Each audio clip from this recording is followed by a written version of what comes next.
네, 안녕하세요. 네, 한국지리 23번째 시간입니다. 교재 62페이지 자연재해와 기후변화 보도록 할게요. 어, 우리 전 파트에서 이제 기후 했는데 이제 그 기후 파트를 좀 정확하게 잘 이해하면은 자연재해 파트는 훨씬 더 쉬워요. 그래서 앞서서 했던 6강의 기후와 관련된 내용들을 좀 연관지어서 이렇게 좀 생각하시면 이해가 쉬운 그런 어떤 파트다라고 생각하시면 될 것 같아. 자연재해도 요즘에 이제 자연재해와 관련해서 매년 수능에서 한 문제 정도씩 출제되고 있습니다. 꼭 출제되고 있어요, 요즘에. 볼게요. 자연재해. 의미 봤더니 자연환경 요소들이 인간 생활에 피해를 주는 현상이다. 그럼 그 유형을 봤더니 기후적인 요인들. 우리 기후의 3요소가 기후에서 기온, 강수량, 바람이거든요. 이것과 관련된 피해들이라는 거죠. 기온이 높거나 낮거나, 높으면 한파, 낮으면 폭염, 강수량 너무 많으면 어떻게 돼요? 홍수 같은 거 일어나겠죠. 그죠? 그리고 바람과 관련해서 강풍 피해, 이런 것들도 있을 수 있다라는 거지. 그지? 그래서 홍수, 요거는 아마 기온과 관련돼 있다라고 얘기를, 아니, 강수량과 관련돼 있다라고 얘기할 수 있고, 가뭄도 강수량이죠. 비가 안 오는 거잖아요. 그죠? 그 다음에 대설도 강수량이에요. 눈과 안개, 뭐 소리 이런 것들도 다 강수량에 포함됩니다. 그리고 뭐 폭염 같은 경우에는 뭐야? 기온과 관련돼 있다. 그리고 한파 역시 기온과 관련돼 있을 테고, 냉해 같은 경우에도 기온과 관련돼 있을 거예요. 태풍 같은 경우에는 태풍은 비도 오고 바람도 많이 불거든요. 그래서 태풍은 두 가지 피해를 다 동반하는 경우가 대부분이에요. 바람 피해를 주기도 하고, 또는 어떤 비가 너무 많이 와서 이렇게 강수량에 의해서 홍수가 일어나기도 하죠. 그죠? 이런 피해들이다라고 생각하시면 될 것 같아. 그리고 지형적인 요인에 의한 피해들도 있다. 지진. 뭐 2016년도에 경주나 포항 일대에서 이제 지진이 좀 이렇게 진도가 좀 큰 지진들이 일어나고 있어요. 지진에 의한 피해들. 우리나라도 이제 더 이상 지진의 안전지대가 아니다라고서 얘기를 하고 있죠. 그죠? 그리고 화산활동. 뭐 우리나라에서는 뭐 극히 드물지만은 환태평양 조산대, 판과 판이 부딪히는 이런 지역들, 일본과 같은 지역들, 뭐 또 뭐 칠레라든지 이런 지역들, 필리핀이라든지 인도네시아라든지 이런 화산활동이 많이 있죠. 그죠? 이거와 관련된 피해들. 복합적인 요인, 산사태. 복합적이라고 했는데 이 산사태는 어, 언제 잘 일어날 수 있느냐? 비가 많이 왔을 때, 비가 많이 왔을 때, 그러니까 이 기후적인 요인, 그리고 뭐 지진이 일어났을 때도 산사태가 일어날 수 있습니다. 그래서 비가 오면은 토양이 이 수분을 물을 머금고 있잖아요, 그죠? 그럼 뭐야? 흐느적거린다라고 생각하시면 돼요. 근데 이때 지진이 딱 일어나면은 뭐야? 확 쏟아져 내려버릴 수 있겠죠, 그죠? 그래서 이 지진과 어떤 이런 기후적인 요인에 의해서 함께 일어날 수 있는 게 산사태다. 우리나라에서는 뭐 지진이 굉장히 흔하지 않다 보니까는 이 태풍이 왔을 때 또는 홍수가 일어났을 때 비가 많이 오거나 이럴 때 산사태가 자주 일어나죠. 산사태가. 태풍이 일어났을 때 잘 일어나요. 비 많이 왔죠. 그리고 비바람에 의해서 바람이 막 불면은 나무가 흔들리겠죠. 그러면은 밑에 있는 땅까지 뿌리가 요동치면서 물을 많이 머금고 있으면은 그 산의 사면이 경사가 급하면은 거기를 확 쏟아져 내리는 이런 산사태가 일어날 수 있다라고 얘기를 할 수 있습니다. 그럼 하나씩 보도록 할게요. 기온과 관련된 자연재해와 대책 봤더니 한파. 이게 찰 한자지 굉장히 추운 거야. 그럼 겨울철 한랭한 공기가 유입되어 기온이 급격히 내려가는 현상이다. 가령 여기 이 겨울철 한랭한 공기는 어떤 기단과 관련이 있다라고 얘기할 수 있을까? 시베리아 기단, 그죠? 시베리아 기단과 관련돼 있다라고 얘기를 할 수 있습니다. 너무 춥다 보니까 감기 환자, 수도관이 얼어서 파열되는 걸 동파라고 얘기할 수 있겠지, 그지? 물은 얼면은 다른 물질들은 온도가 내려가면 부피가 감소하는데 물 같은 경우에는 4도씨 정도일 때가 부피가 가장 적어요. 그런데 이제 얼게 되면 부피가 증가하죠. 물은 얼게 되면 찢어버리고 터쳐버리는, 파열시켜버리는 그 정도의 힘을 갖고 있는 게 물이 얼음이 될 때 부피 증가. 그 힘을 뭐라고 하냐면 세기압력이라고 보통 얘기하거든요. 엄청나게 대단하게 크다라고 생각하시면 될 것 같아요. 그럼 대책, 수도관에 보온 조치한다. 아파트 내에서도 제천 굉장히 춥잖아요. 그래서 이 아파트의 이 바깥쪽에 수도로 들어오는 지역에 어떻게 해요? 뭐 이렇게 뭐 스티로폴로 쌓여져 있고 뭐 헌 옷이라든지 이런 것들로 이렇게 겨울에 어떤 보온 조치를 하죠. 얼어서 터지지 말라고. 창문에 바람막이, 창문 밖에다가 뭐 비닐로 이렇게 바람막이를 한 번 더 설치하면은 찬바람이 실내로 들어오는 것들을 좀 방지할 수 있겠죠. 그죠? 그다음 폭염, 매우 심한 더위이다. 몇 도나 되는 더위인지는 좀 이따 한번 보도록 할게요. 그래서 요거 같은 경우에는 우리 뭐 폭염주의보, 폭염경보 이렇게 얘기를 하는데 뭐와 관련돼 있어? 아까 시베리아 기단이지만 이거는 북태평양 기단과 관련돼 있다라고 해서 얘기할 수 있을 것 같아요. 주로 요거는 1월달일 거예요. 1월달. 그죠? 요거는 폭염 같은 경우는 주로 8월이에요. 물론 7월도 충분히 폭염이 일어날 수 있지만은 8월에 가장 잘 일어난다라고 생각하시면 될 것 같아. 여기 장마가 끝난 후에 주로 발생하는데 장마가 7월 말에 끝나거든요. 7월 말. 7월 말에 끝나면은 8월 달에 주로 이 폭염이 찾아온다라고 생각하시면 돼요. 통풍이 잘 되도록 환기해야 된다. 통풍이 잘 되면은 실내의 온도나 이런 것들을 좀 낮출 수도 있겠죠. 그죠? 그리고 이제 좀 시원한데 있고 뭐 물을 자주 마시고 뭐 이렇게 해야겠죠. 그죠? 그럼 한파 볼게요. 최저 기온이 마이너스 12도로 2일 이상 지속될 때 우리 한파주의보 이렇게 얘기해요. 근데 최저 기온이 마이너스 15도 한파경보가 돼요. 이게 더 추운 거죠. 그죠? 그래서 이 온도 자체를 뭐 꼭 외울 필요는 없지만은 이렇게 굉장히 온도가 낮을 때, 제천 같은 경우에는 심할 때 이런 마이너스 15도까지 떨어지는 경우들이 종종 있어요. 1월 달에. 보통 한 1월 15일에서 1월 25일 사이가 가장 좀 이렇게 추운 것 같아요. 그리고 한파가 일어났을 때 이 사진은 뭐냐면은 이게 수도를 연결하는 부분이에요. 이게 여기 좀 구리로 되어 있죠, 그죠? 여기 이렇게 연결되어 있고 이쪽도 이렇게 연결되겠죠, 그죠? 근데 이게 유리로 되어 있어요. 근데 여기 물이 흘러가거든. 얼마나 수도를 사용했냐, 수도 계량기야.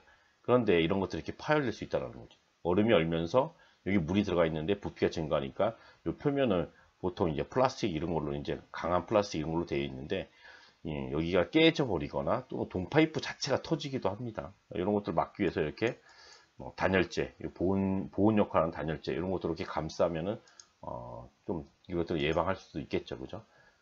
폭염을 봤더니 일최고 기온이 33도 이상일 때를 말한다.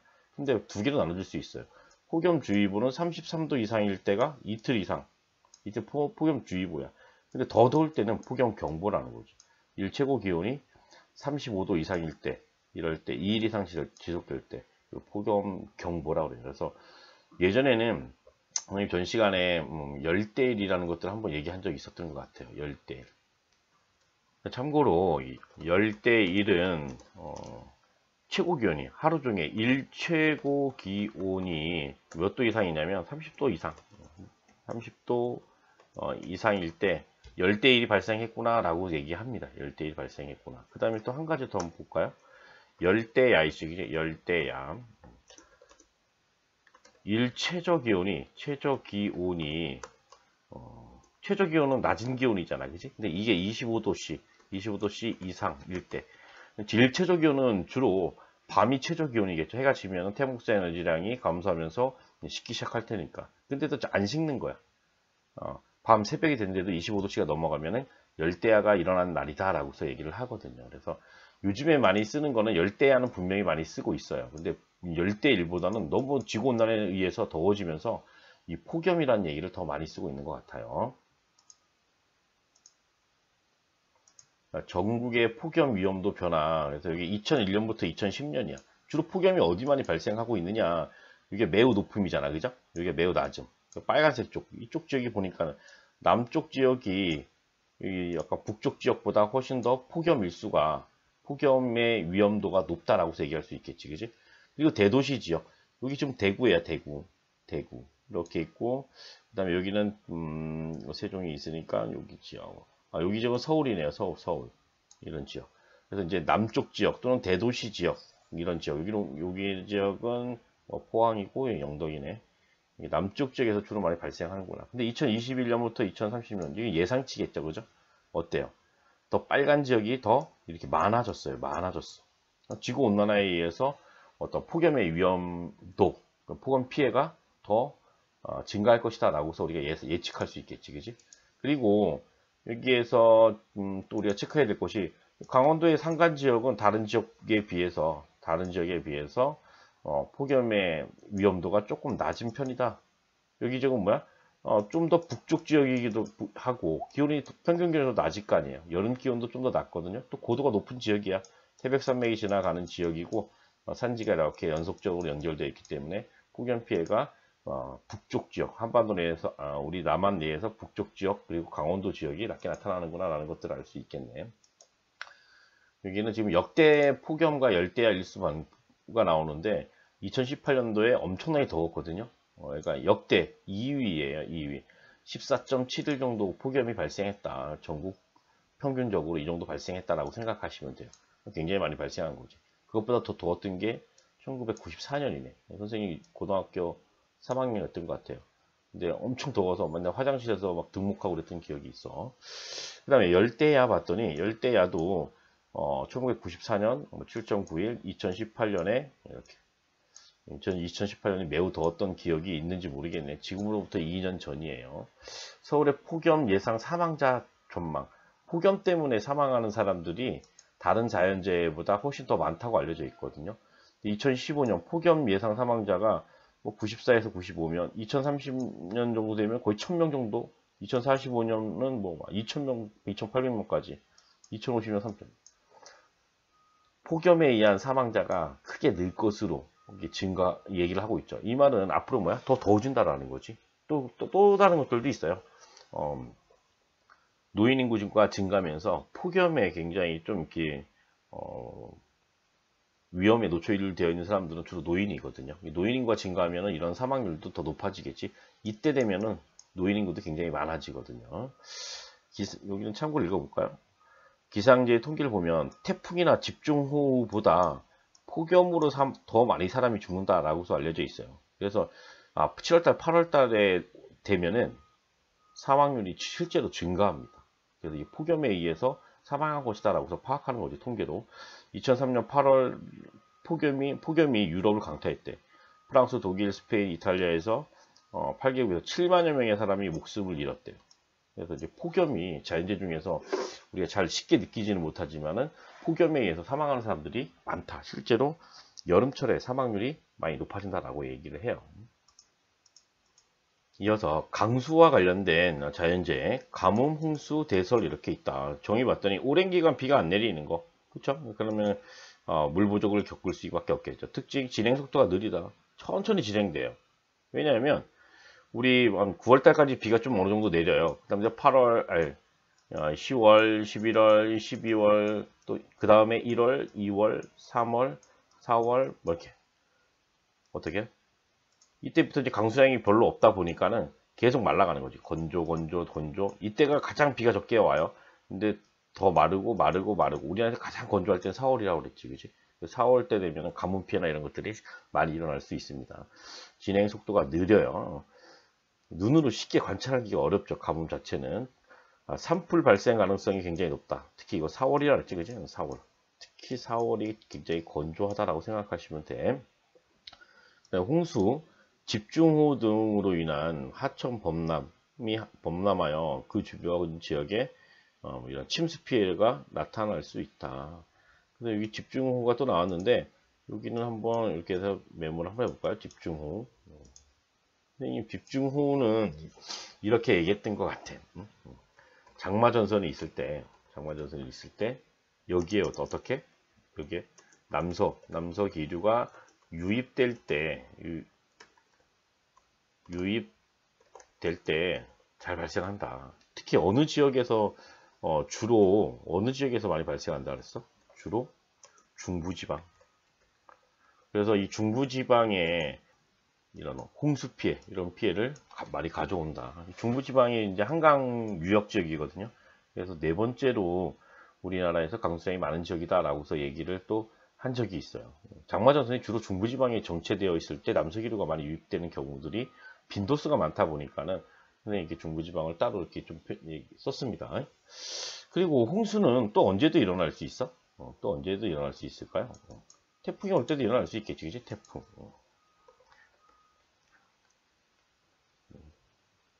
태풍이 올 때. 태풍은 바람뿐만 아니라 많은 강수를 가지고 오기 때문에 이렇게 집중호우에 의해서 홍수가 날 수 있어요. 그리고 집중호우는 시간당 보통 짧은 시간 안에 강수량이 많은 거야. 그래서 1시간에 시간당 강수량이 30mm 이상 내릴 때 우리 보통 집중호우가 내렸다라고 생각을 해요. 1시간에 요 30mm면 3cm잖아요. 그래서 이거 많은 양이에요. 엄청나게 많은 양이다라고 생각하시면 돼요. 거의 앞이 잘 안 보일 정도로 쏟아지는 것이다 라고 생각하시면 돼요. 지표 상태나 배수 관리 체계에 따라서 피해 정도가 다르다. 지표 상태는 어떤 것들을 의미하냐면 언제 홍수 피해가 더 클까요? 여기서 이렇게 지표 상태가 홍수 피해가 클 때 언제가 더 클까? 지표가 포장 면적이 클 때, 포장되었을 때. 여기 뭐야? 포장 도시. 이럴 때 홍수 피해가 더 크게 나타날 수 있다라는 거지. 일반 어떤 포장되지 않은 뭐 촌락 이런 지역보다 여기에서 홍수가 더 잘 일어날 수 있다는 얘기야. 비는 내리면은 다 강으로 흘러가는 것이 아니라 일부는 땅속으로 스며들어요. 근데 아스팔트도 포장되어 있다고 생각을 해봐. 그럼 빗물이 이렇게 땅에 있으면 스며들어가지 못하고 뭐야? 지표로 다 흐르게 되지, 그지? 아스팔트 위로. 그러다 보면은 물이 한꺼번에 빠르게 한 곳에 모이게 되면 홍수가 일어날 수 있겠지, 그지? 지표 상태는 이것들을 의미하고, 배수 관리 체계 이런 것들은 이 하천이 물이 흐르면은 작은 지류를 통해서 큰 하천으로 이제 모이게 될 텐데, 이것들을 잘 관리해 놓거나 또는 뭐 댐이라든지 저수지라든지 물을 저장할 수 있는 시설, 이런 시설들을 잘 만들어 놨으면은 아무래도 홍수 피해를 좀 막을 수 있겠지, 그지? 그래서 여기 같은 경우에는 어떤 유량을 관리할 수도 있다라는 거야. 유량 관리 이런 것들은 뭐 댐이라든지 뭐 저수지라든지 뭐 이런 것들이다라고 얘기할 수 있을 것 같아요. 또는 뭐 하천 정비라든지 하천 정비 이런 것들이 좀 잘 되어 있으면은 홍수 피해를 좀 막을 수는 있겠죠, 그죠? 그렇지 않다면 그 피해가 더 커질 테고. 조림 사업은 나무를 심는 거야. 나무를 조성하는 것, 나무를 심는 거야. 조림 사업을 통한 산림의 녹색댐. 그래서 우리 숲을 녹색댐이라고 합니다. 이것은 바로 숲을 의미해. 숲은 왜 녹색댐이라고 얘기할 수 있어? 물을 저장해요.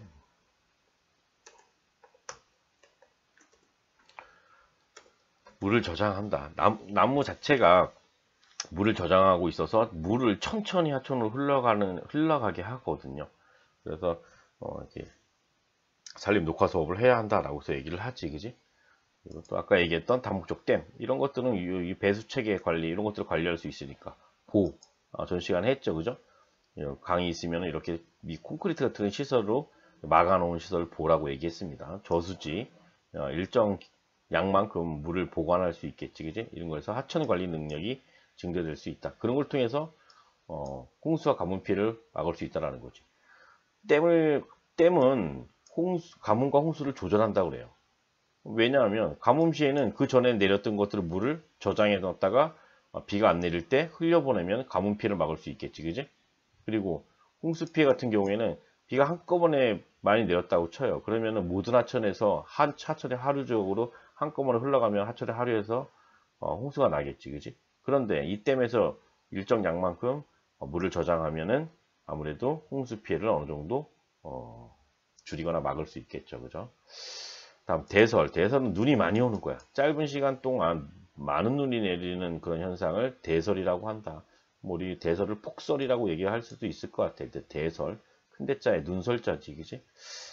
그러면 이럴 때는 비닐하우스나 축사 이런 것들이 붕괴될 수 있다. 눈의 무게를 견디지 못해가지고 비닐하우스가 내려앉고 축사는 가축을 그리는 소나 돼지 기르는 축사들이 붕괴되는 그런 것도 빙판길이 만들어지죠. 교통장애 이런 것들이 발생할 수 있습니다. 예전에 대학생들 오리엔테이션 이렇게 하는 중에 체육관 지붕에 눈이 많이 쌓여 있는데 포항에서 이게 붕괴돼 가지고 여러 학생이 사망하는 사건이 있었잖아요, 그죠? 2, 3년 된 것 같아요. 기상 예보를 통한 사전 대비를 철저히 한다. 눈이 많이 온다고 한다면은 그거에 대해서 좀 철저하게 대비를 해야 되겠죠. 그죠? 뭐 제설 작업을 또 하고 지붕에 눈이 많으면은 눈을 이렇게 쓸어서 바닥으로 떨어지게 한다든지 이런 것들이 필요하다라고 볼 수 있습니다. 요거는 지금 가뭄을 같은 말로 한발이라고 그래. 같은 말이야. 한발 피해. 2011년 좀 오래됐는데 속초시 상수원인 하천이 바짝 말랐다. 여기 있는 이 상수원, 여기 있는 물들을 속초에 있는 시민들이 이용해야 되는데 물 자체가 없어요. 1월 달이네요. 그죠? 비가 적게 내리는 계절이죠. 그죠? 그리고 비가 안 내려서 지금 여기가 지금 논으로 이용되어야 할 곳인데 바닥이 다 갈라졌어요.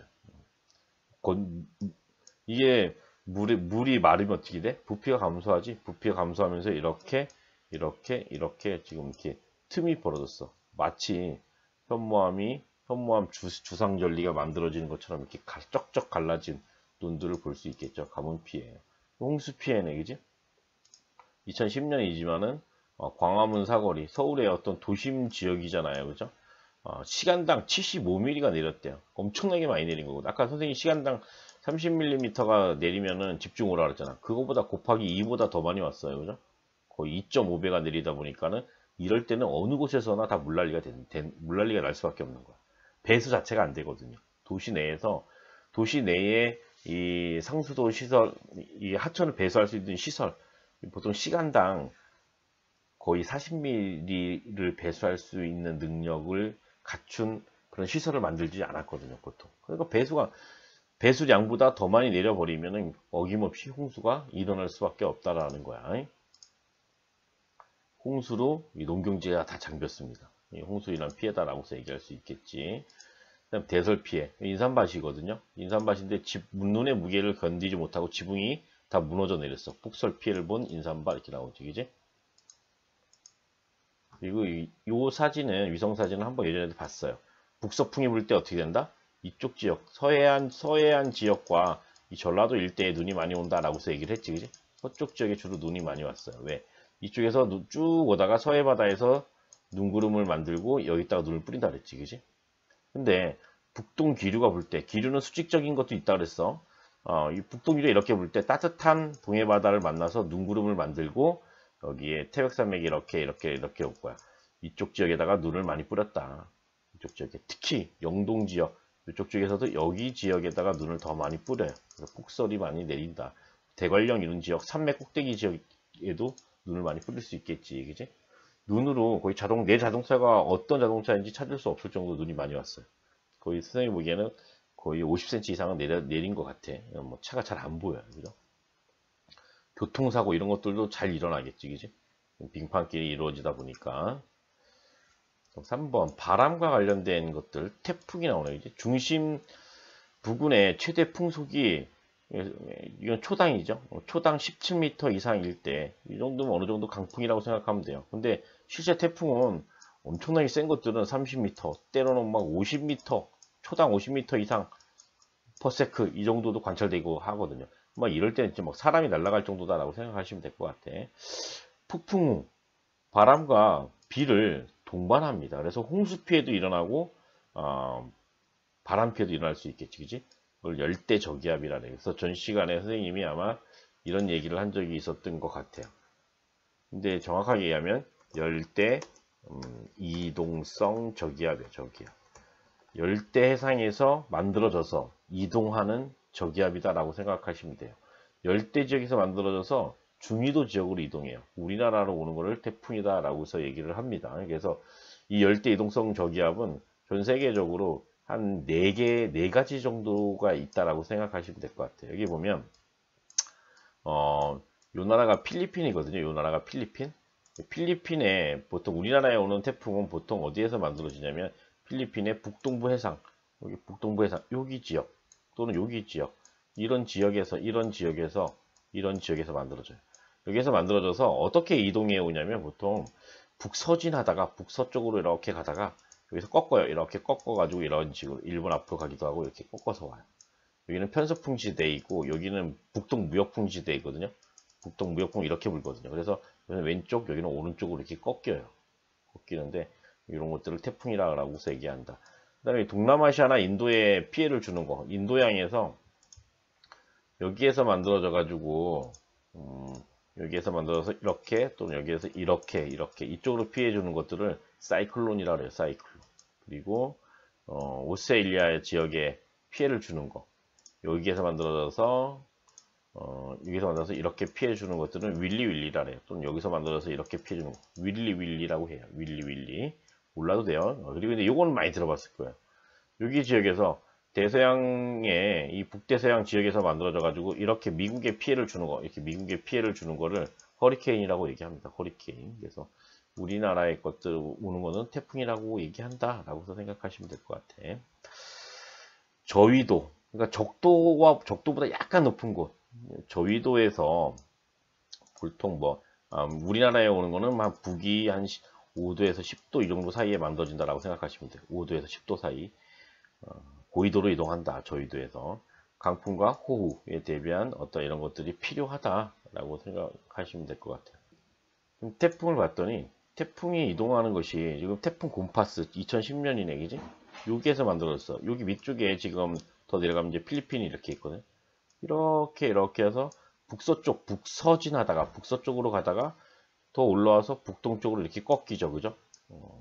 여기는 서진하지는 않았지만은 여기 태풍 2010년의 대무 같은 경우에는 이렇게 올라오다가 이렇게 북동쪽으로 이렇게 꺾이고 있어요. 우리나라나 일본 정도 이 정도에 오면은 보통 여기저기 편서풍 지대이기 때문에 이렇게 오른쪽으로 꺾이는 경향이 커요. 그리고 진행 방향에 태풍의 바람은 반시계 방향으로 불기 때문에, 이 말이 뭐냐면 태풍이 이렇게 있으면은 태풍의 중심, 태풍의 눈이라고 하죠, 그죠? 여기 저기압이야. 강력한 열대 이동성 저기압. 이 태풍이야. 바람이 어떻게 들어간다 그랬어? 반시계 방향으로 불어 들어간다 그랬잖아, 선생님. 그지? 바람이 여기에 불 때 이렇게 불어 들어가요. 이렇게 불어 들어가. 이렇게 불어 들어가. 이렇게 불어 들어간다는 얘기. 근데 얘를 반을 잘라놓고 볼 때 이렇게 반을 잘라놓고 볼 때 얘가 태풍의 이동 방향이 이쪽이야. 근데 이쪽은 얘가 가려고 하는 것들을 막어. 이렇게 못 가게 막아요. 이렇게 막어. 그러니까 여기는 바람이 좀 더 약해. 여기를 가항 반원이라고 하고, 여기는 얘가 그렇지 않아도 위쪽으로 북동쪽으로 가고 있는데 얘를 이렇게 밀어주는 역할을 해. 가속도가 더 나겠지, 그지? 그러면 오른쪽은 바람이 더 센 거야. 그래서 오른쪽을 위험 반원. 여기 보니까 태풍의 오른쪽을 위험 반원이라고 하고 왼쪽을 가항 반원.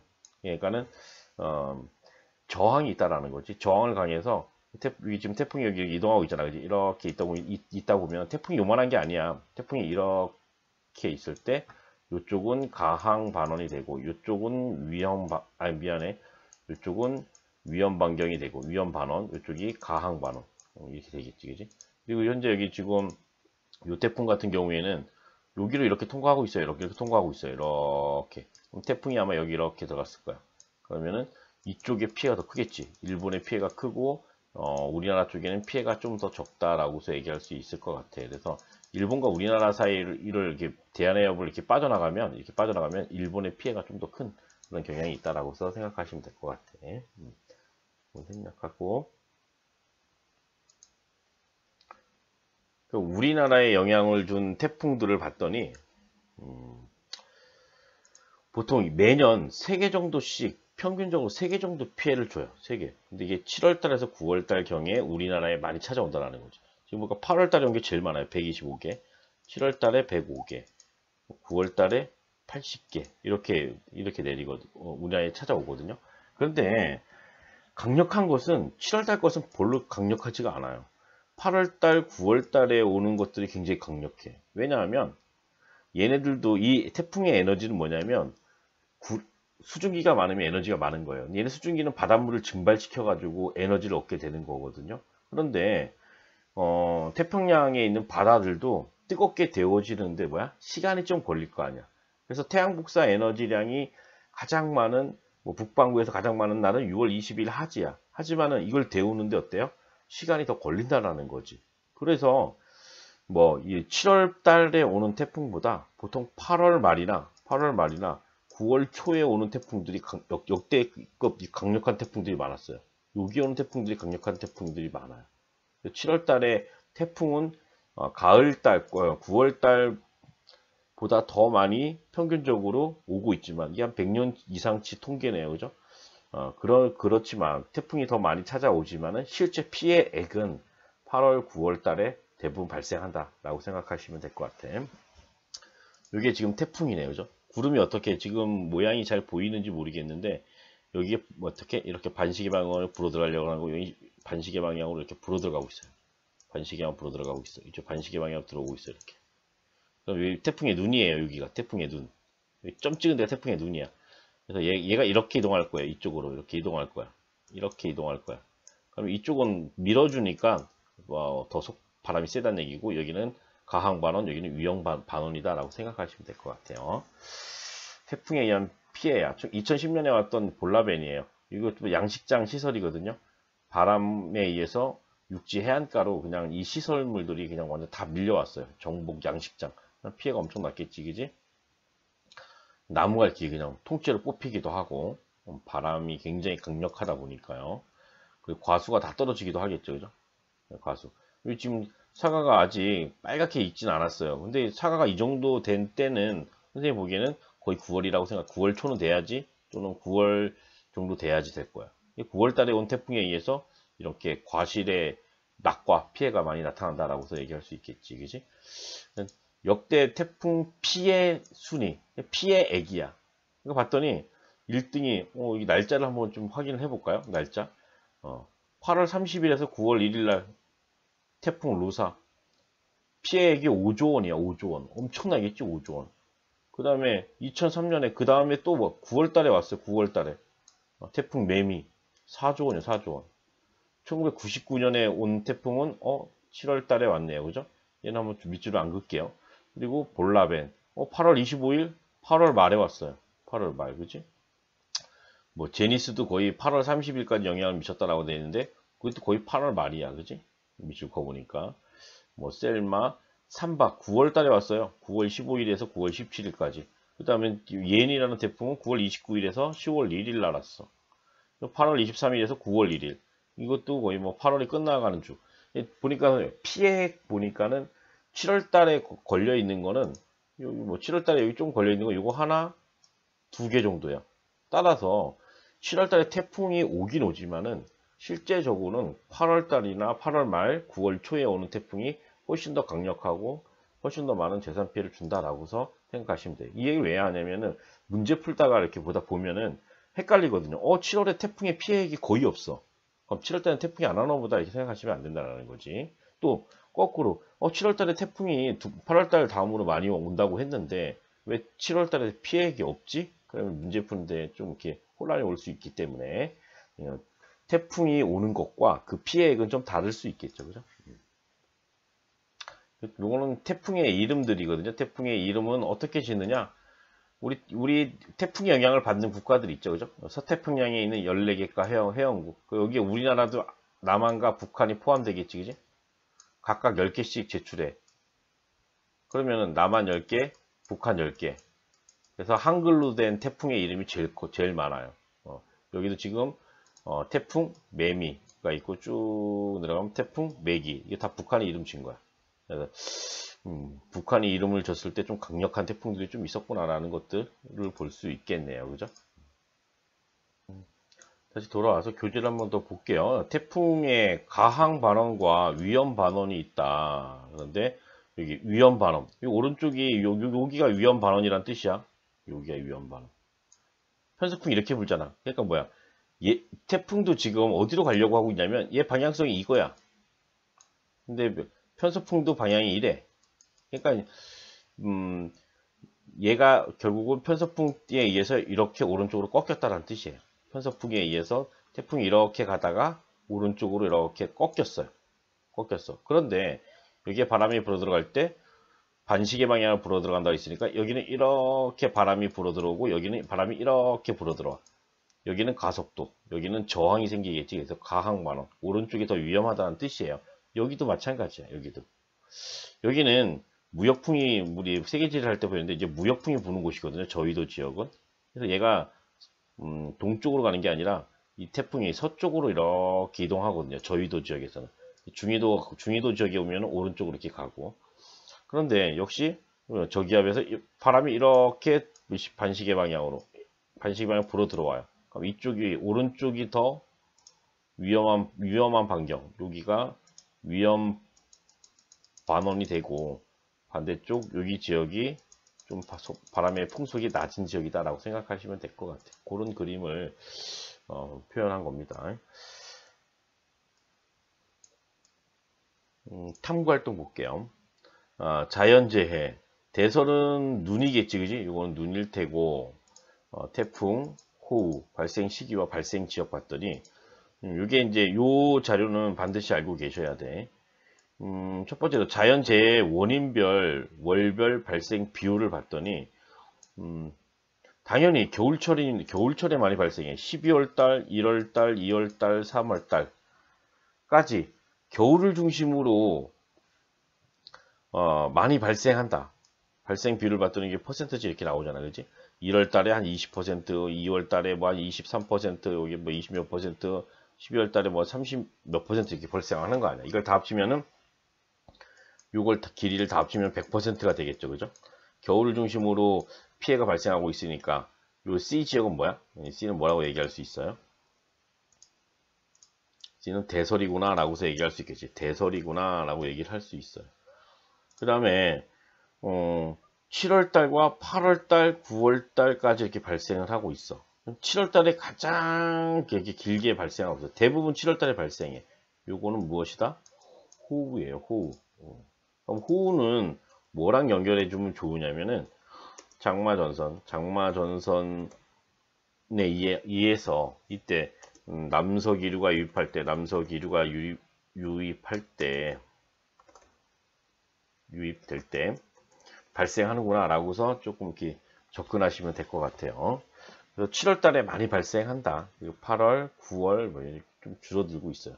꼭 장마전선은 아니야. 그래서 우리 집중호우다 갑자기 국지적으로 어느 지역에 저기압이 발생해서 비를 많이 뿌린 경우도 있거든요. 하지만은 여기에서는 장마전선이 가장 큰 영향을 주기 때문에 7월 달에 피해 발생 비율이 가장 높다라고 생각하시면 돼요. 그래서 7월달 이거 태풍 아니야? 왜 태풍은 하나도 없어? 7월달에 발생하는 태풍은 그렇게 그 발생 비율이 요즘에는 오히려 뒤쪽에서 더 많이 발생하고 있어요. 그리고 8월달에 많이 발생하는 거 8월달과 그리고 9월달, 10월달까지 이거는 8월달에 제일 많이 발생하고 있다.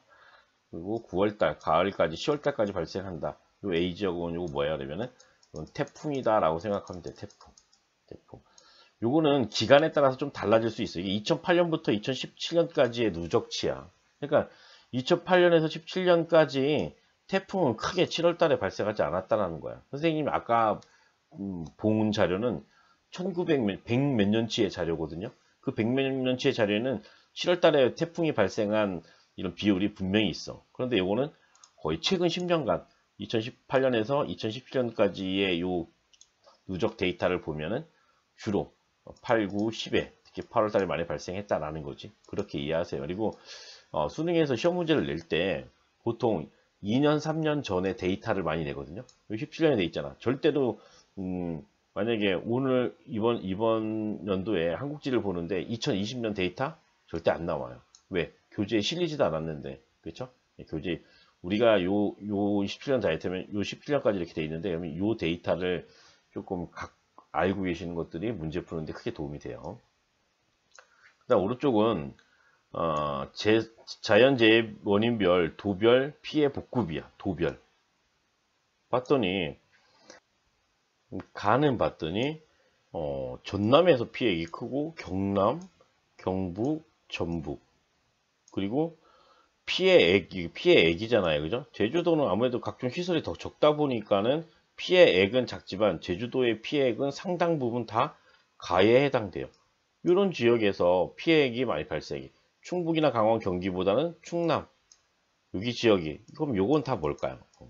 태풍은 남쪽에서 오잖아요, 그죠? 남쪽에서 이렇게 오게 되는데 바다에서 가장 육지를 만나면 비를 뿌리고서 바람 풍속이 감소해요. 그래서 해안가에 접한 지역이 피해가 굉장히 크다는 거죠. 이 전남 지역, 여기 지역으로 태풍이 통과하는 지역이 많다라는 거야. 이렇다는 거죠, 그러니까. 가령 태풍이 이렇게 통과한다고 쳐요. 그러면은 이제 우리 지역에 이제 큰 구름 덩어리 가지고 밀고 올 텐데, 남쪽에서부터 얘 에너지가 수증기라 그랬잖아. 제주도에 막 비를 막 뿌렸어. 여기도 막 비를 막 뿌리기 시작했어요. 뿌리기 시작했어요. 그럼 에너지가 더 감소하거든요. 비도 감소하고 풍속도 감소해요. 따라서 남부지방에서 피해 액도 크고 또는 전체 지역에서 피해가 큰 거, 남부지방에서 피해가 큰 것들은 태풍이다라는 거야. 남쪽에 있죠. 전남, 경남 다 남쪽, 제주 남쪽에 있죠, 그죠? 경북, 전북 여기 지역이 뭐야? 남부지방이야. 그 충남도 좀 피해액이 좀 큰 이유는 충남도 해안가, 서해안 바닷가가 있잖아요, 그죠? 네, 그러다 보니까 선생님 강원도도 바닷가가 있는데요. 태풍이 통과할 때 이렇게 통과한다 그랬잖아요, 이렇게 오른쪽으로 꺾여서 통과한다고 했잖아요, 그죠? 이렇게 통과한다고 이렇게 통과해. 그러면은 강원도는 맨 마지막으로 이렇게 비를 여기다 다 뿌린 다음에 통과하는 지역이야. 그러다 보니까는 이런 피해보다는 다른 피해액이 더 크다라고 얘기를 할 수 있는 거예요. 그 다음에 또 피해액이 큰 게 나 볼게. 나는 봤더니 경기도에서 압도적이야. 그리고 강원도에서도 높아. 그리고 충북도 전체에서 차지하는 게 조금 비중을 많이 차지하는 게 나예요. 그렇죠? 그래서 여기 강원도, 경기, 강원도, 충북 이게 다 뭐야? 중부지방이죠. 중부지방. 선생님 중부지방에 뭐가 오랫동안 정체한다 그랬어? 장마전선이 정체한다 그랬지, 그지? 이 장마전선이 정체할 때 뭐야? 집중 호우가 내릴 수 있다 그랬지, 그지? 따라서 요거는 호우예요. 나는 호우다. 다시 볼게요. 장마전선이 주로 걸려 있는 곳이 이렇게 중부지방에 좀 오래 걸려 있다. 그러다 보니까는 장마전선이 이렇게 걸려 있고, 여기에 이제 구름이 이렇게 만들어져 있겠죠, 그죠? 구름이 만들어져 있을 거예요. 색이 안 바뀌죠? 구름이 이렇게 만들어서 여기 지역에 이제 비를 많이 뿌리게 되는데, 이때 여기에서 남서기류가 이렇게 유입되면서 계속 수증기를 여기를 따라서 공급을 해요.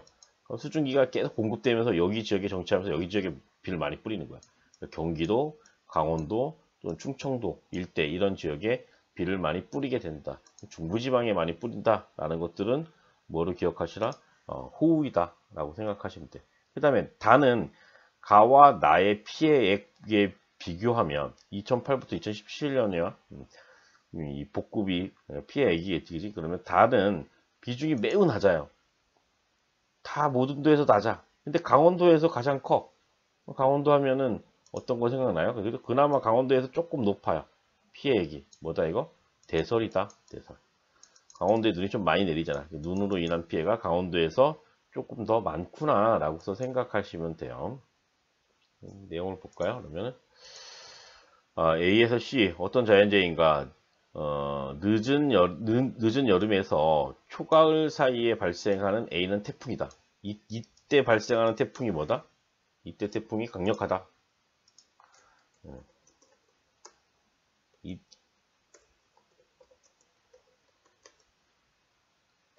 강력한 태풍은 보통 늦은 여름이면은 8월 말이잖아, 그지? 그리고 초가을, 9월 달이잖아, 9월 초.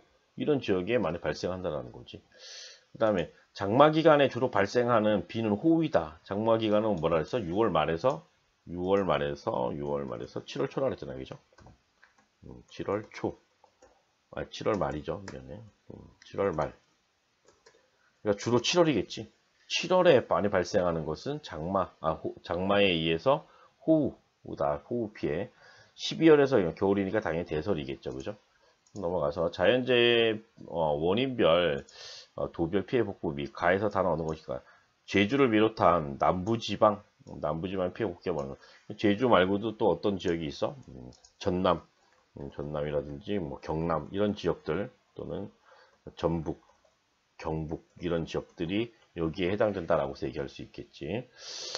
태풍이고 여름 강수 집중률이 높은 한강 수계, 한강 지역, 한강은 중부지방을 흐르고 있잖아요, 그죠? 한강은 북한강과 남한강이 있거든요. 그래서 경기나 강원에 피해 복구비가 많은 것은 호우이다. 그리고 피해 복구비가 가장 적고 다른 지역에 비해 강원, 경북 등의 피해 복구비가 많은 것은 뭐 대설이다. 경북이 좀 많나요? 여기도 경북이 조금 이렇게 있긴 하네요. 그죠? 경북도 뭐야? 동해안. 북동기류가 올 때 동쪽에 눈이 많이 온다라고서 얘기를 했잖아요. 그지?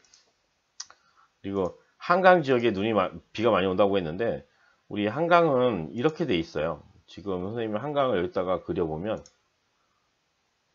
빨간색으로 그릴게요. 이렇게. 북한부터 이렇게 내려오고,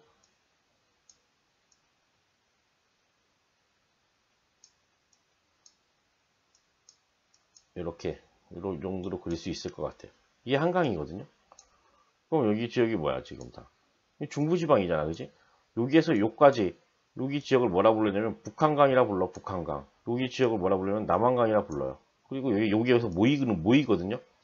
모이는 곳을, 뭐, 두물이 만난다, 두물머리. 또는 양술이라 불러, 양쪽에 물이 만난다. 그래서 이렇게 해서 서울로 빠져나가는 거예요. 이 한강이 흐르는 지역이 중부지방이고, 이 지역이 여름 강수 집중률이 높다라는 것은 장마전선이 오랫동안 정체하면서 비가 많이 온다. 이 지역이 경기도와 강원도이다 라고 생각하시면 돼요. 충청북도의 북쪽 지역들도 포함하고 있습니다. PPT를 또 보면서 좀 정리를 좀 할게요. 국내 자연재해 피해야. 쭉 봤더니 태풍 외 1991년부터 2017년까지 이렇게 본 거거든요. 쭉 보니까는 연도별 피해의 규모가 굉장히 편차가 커요. 그런데 2002년과 2003년 봐봐요. 태풍이 이렇게 하나 큰 피해를 딱 왔을 때, 태풍 루사, 태풍 매미 이렇게 왔을 때는 그 피해액이 어마하다는 거죠. 몇 조 원의 피해액을 발생시켜요. 근데 아까 우리 10년치는 뭐였어? 2008년부터 2017년도까지의 자료였어요. 이렇게 자료 보면은 막대한 피해를 준 태풍은 볼라벤, 덴바, 이런 삼바 이렇게 되는데, 볼라벤 정도 하나야. 하다 보니까는 여기 데이터를, 과거의 실수능 시험을 보는 사람들은 여기 데이터를 가지고 봤거든요. 근데 우리는 이제 여기 데이터를 가지고서 보는 거야. 태풍이 강력하냐 강력하지 않으냐에 따라서 태풍의 피해액이 엄청나게 커질 수도 있고, 또는 태풍이 없으면 호우의 피해액이 커질 수도 있어요. 근데 지금 보니까는 아무래도 태풍의 피해액과 호우의 피해액이 좀 비슷비슷한 측면이 있어. 하지만은 좀 더 앞선 시기 7월에 발생하면 호우이다. 8월달에 9월달에 피해액이 많거나 발생 비율이 높으면은 태풍이다. 그리고 겨울에는 대설이다 라고 생각하시면 될 것 같아요. 2008년부터 2017년의 피해액 보니까는 호우가 43%야. 그 다음에 태풍이 46%야. 두 개 합치면 거의 90%네요. 그죠? 90%. 그 다음에 뭐야? 대설. 비슷하죠? 그죠? 눈으로 볼 때 비교하기 좀 어려울 수도 있어요. 비슷해. 비슷한데 시기를 가지고서 구분하자라는 거예요. 선생님, 시기를 가지고. 2008년부터 2017년도까지니까. 농작물 피해는 압도적으로 좀 뭐가 많아요? 태풍이 많네요. 그죠? 태풍. 왜냐하면 태풍이 왔을 때는 비바람이 불기 때문에 농경지가 물에 침수되기도 하고, 하우스나 이거 붕괴되기도 하고, 그렇죠? 낙과 과일 같은 거 다 떨어지기도 하고, 농작물 같은 경우에는 태풍의 피해가 좀 크구나라고서 생각하시면 돼요. 여기도 2012년에 볼라벤이 와가지고 피해가 컸다라고 생각하시면 될 것 같아요.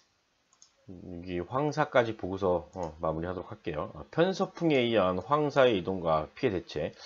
중국이 있고 우리나라가 있고 일본이 있어요. 근데 다 중위도 지역이잖아, 그지? 중위도 지역에 선생님이 뭐가 본다 그랬어? 편서풍이 본다라고 그랬지, 그지? 근데 여기 타클라마칸 사막이라고 있거든. 타클라마칸 사막 그리고 고비 사막. 여기서 상승 기류가 발생하면은 여기가 건조할 때 우리나라도 4월달이 건조하지만은 일본도 4월달이 건조하고 여기도 4월달이 건조해. 건조할 때 이 사막의 먼지나 미세먼지나 이런 황사나 이런 것들 어떻게 해요? 상승 기류를 타고서 이렇게 위로 올라가요.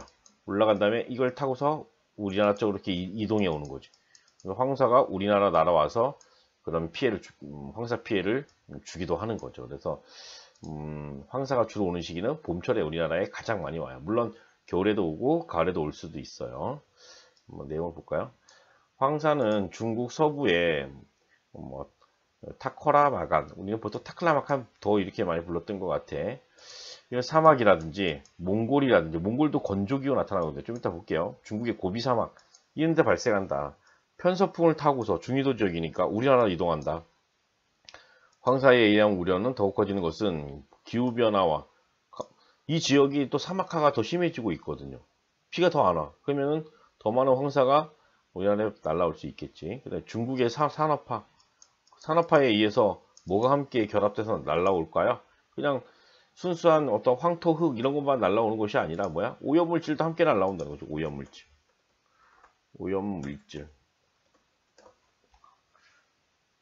또는 뭐 산림 파괴, 뭐 식생이나 이런 것들이 파괴되면은 사막화가 더 빠르게 진행되겠죠. 그러면서 우리나라에 황사가 많이 왔을 때 뭐 호흡기 질환, 목이 따끔따끔하고 목이 아프고 뭐 하겠지, 그지? 안과 질환, 이런 뭐 결막염 같은 거 이런 것들이 일어날 거 아니야, 그지? 그래서 황사가 올 때는 물도 자주 마시고 손이나 이런 것도 다 씻으라고 하죠, 그죠? 항공기가 결항될 수 있다. 항공기가 결항되는 것은 크게 가장 많은 거는 항공기가 못 드는 거예요. 바람이 많이 불 때예요. 근데 바람이 많이 이거는 바람과는 큰 관계가 없잖아, 그지? 센 바람이 아니니까 시정 불량, 시정. 앞이 안 보여. 비행기가 뜨기 힘들다라는 거죠. 비행기 뜨기 힘든.